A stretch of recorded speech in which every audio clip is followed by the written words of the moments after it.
माणसांचे जीव स्वस्त झालेत अशी परिस्थिती सध्या प्रशासनाने या नवी मुंबईमध्ये नवी मुंबईकरांची करून ठेवलेली आहे। आज दुपारीच एक घटना घडली।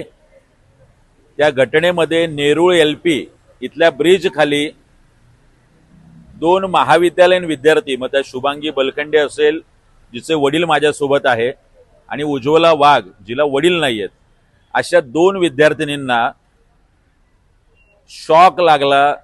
त्यांनी पाण्यात पाय ठेवल्यानंतर पाणी साचलेल्या पाण्यामध्ये विजेच्या धक्क्याने आज त्या मुलींना फोर्टिज हॉस्पिटलला ऍडमिट करावं लागलं।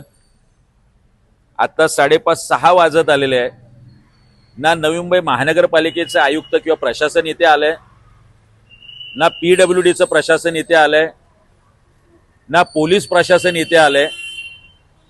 कुणात्याही प्रशासनाला आणि सरकारला या दोन चिमुरड्या मुलांची काळजी नाही की काय, इतका हलगर्जीपणा प्रशासनाकडून सुरू आहे।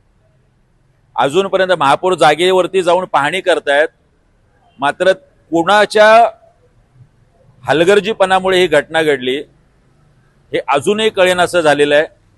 आता पुढच्या काही तासांमध्ये एकमेकांवरती प्रशासन ढकलून मोकळं होईल। पावसाळ्यापूर्व ही सगळी कामं व्हायला हवी होती, मात्र अद्यापही ही कामं झालेली नाहीये आणि नवी मुंबईकरांचे जीव घ्यायचं सगळं प्लॅनिंग प्रशासनाचं ठरलं की काय अशी भीती आम्हाला वाटते। मी नवी मुंबईकरांना आव्हान करतो, कृपया आपण आपली काळजी घ्या, आपल्या मुलाबाळांची काळजी घ्या, आपल्या घरातल्या आईवडिलांची काळजी घ्या, कारण ज्यांच्या काळजी घेण्याची जबाबदारी आपण दिलेली आहे ना त्या सरकारला, पालिकेच्या ना प्रशासनाला कुठलाही फरक पडलेला नाही। या संदर्भात दोषींवर कडक कारवाई झाली पाहिजे, गुन्हा दाखल झाला पाहिजे आणि या मुलांची संपूर्ण जबाबदारी पालिका प्रशासनाने घेतली पाहिजे अशी मी वडिलांच्या वतीने, त्यांच्या कुटुंबाच्या वतीने प्रशासनाला विनंतीवजा इशारा देतोय।